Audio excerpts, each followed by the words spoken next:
দেখছেন বার্তা এক নজর।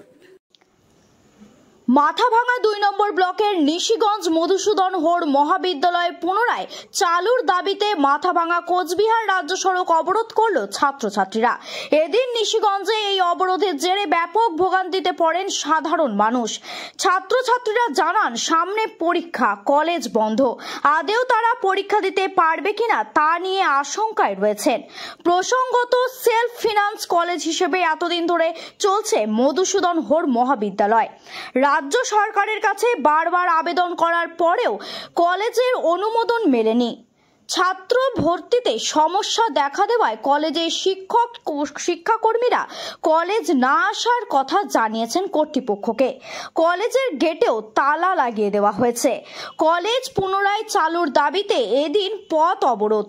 ছাত্রছাত্রীদের দাবি, কলেজ চালুর প্রতিশ্রুতি না পাওয়া পর্যন্ত তাদের অবরোধ চলবে। এই নিশিগঞ্জ কলেজটা চালু হয়েছে, এই চালু হওয়ার পরে হঠাৎ করে সেই কলেজটা বন্ধ হয়ে গেছে। ফলে এখানকার মানুষ, এখানকার শিক্ষাকর্মী মানুষ এবং ছাত্রছাত্রীরা হতাশ। ফলে এই ছাত্রছাত্রীদের দাবি মেনে অবিলম্বে নিশিগঞ্জ কলেজকে সরকার ঘোষিত ঘোষণা করুক, এই আন্দোলনে এই দাবিতেই আজকে এই পথ অবরোধ চলছে ছাত্রছাত্রী। আমি দেখতে পেলাম ইতিমধ্যেই অনেক সরকারি আধিকারিক এসেছেন, আপনাদের সাথে কি প্রতিশ্রুতি হলো? সরকারি আধিকারিক এখনো পর্যন্ত কোনো প্রতিশ্রুতি দিতে পারেনি।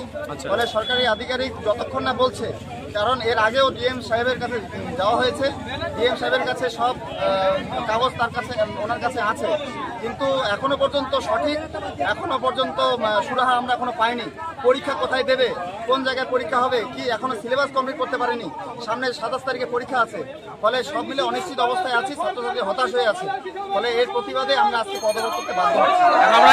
আপনারা কি চাচ্ছেন? আমরা অবিলম্বে এই নিশিগঞ্জ কলেজকে সরকার ঘোষিত ঘোষণা না করলে আমরা অবরোধ চালিয়ে দেব।